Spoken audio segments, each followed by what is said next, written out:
নমস্কার। আজকে বানাবো আমি মুখরোচক নিরামিষ মটর দিয়ে আলু দিয়ে ঘুগনি। দেখুন, খুবই সহজে, তেমন কিছু লাগবে না আর খুব সহজেই হয়ে যায়।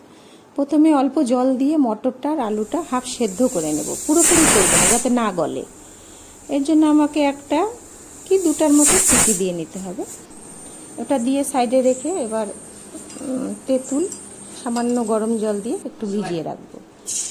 রেখে এবার কড়াইতে জিরে আর শুকনো লঙ্কা ফোড়ন দিয়ে এবার দেবো আদা আর কাঁচা লঙ্কা বাটা।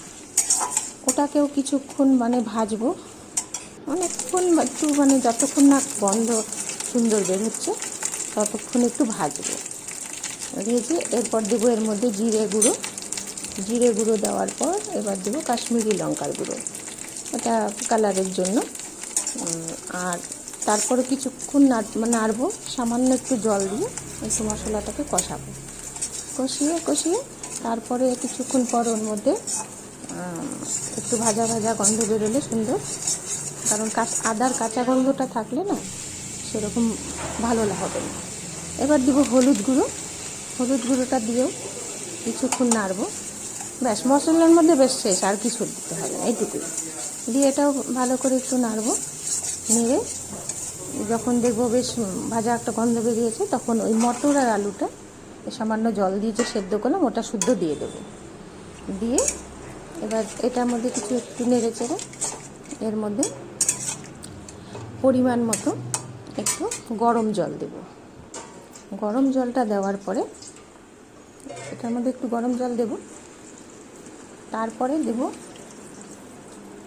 গরম জলটা দিলাম। এবার দিয়ে কিছুক্ষণ এটাকে ভালো করে মিলিয়ে নেব, ওটার সাথে মিলিয়ে নেওয়ার পর তারপর দেব এর মধ্যে লবণ, স্বাদ অনুযায়ী লবণটা অল্প দেব, কারণ এর মধ্যে আরেকটা লবণ পড়বে, বিট লবণ। এই যে বিট লবণ, দু রকমের লবণ এবার দিতে হবে। দেওয়ার পর এবার তেঁতুল ভিজিয়ে রাখছিলাম সেই জলটা ওর মধ্যে দিয়ে দেব।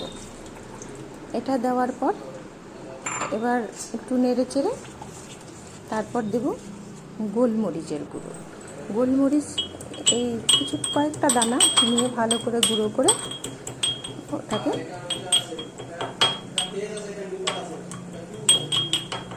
ভালো করে গুঁড়ো করার পরে ওটাকে দিয়ে দেব। কারণ আগেও কাঁচা লঙ্কা দেওয়া হয়েছে, এটাও খুব একটা বেশি না, বেশি ঝাল হলেও ভালো লাগবে না, কিন্তু বাচ্চাদের খুব ভালো লাগবে এই জিনিসটা। এটা একটু টকটক ফুচকার গন্ধ একটু মতন বেরোবে। তারপর হাতা দিয়ে গুটিয়ে আলুটা আর মটরটা বেশ ঝোলটাকে একটু গাঢ় করে নেব। কিছুক্ষণ গাঢ় করে নেওয়ার পর এবার দেব আখের গুড় পরিমাণ মতন, যতটা আমি টক দিয়েছি, টক ঝাল মিষ্টির সঙ্গে মিলিয়ে গুড়টা দিতে হবে, সমান যাতে হয় টেস্টটা। দিয়ে এবার কিছুক্ষণ ফোটার পর ধনেপাতা দিয়ে ব্যাস রেডি নিরামিষের দিন তো সত্যি কথা বলতে কি এরকম করে দিলে আপনার মুখটাও রুচি ফিরবে, বাচ্চাদেরও ভালো লাগবে, কারণ ওরা তো খেতে চায় না নিরামিষ। তারপর বানাবো চৌকো পরোটা। স্কোয়ার করে পরোটা বেলে ওটাকে বাটার দিয়ে ভাজবো, বা এপিট করে তারপরে বাটার দিয়ে ভালো করে লাল করে ভেজে বাচ্চাদের দিলে মনে হয় ওদের মুখে হাসি ফোটাতে পারবেন, কারণ ওদের এই নিরামিষ খাওয়ানোর দিন না ওদের ভীষণ আমাদের জ্বালা হয়ে যায়, ওদেরকে কী দিলে ওরা খুশি হবে। তাই এই পদ্ধতিটা আমি নিজের থেকেই বার করলাম, আপনারা ট্রাই করে দেখবেন, মনে হয় ভালো হবে। আর কি বলবো, আপনারাও খাবেন, খেয়ে দেখবেন কেমন হয়েছে, এইটুকুই, আর কিছু না। আর আপনারা কমেন্ট করবেন যাতে আমি আরও ভালো রেসিপি বানানোর উৎসাহ পাই। Thank you.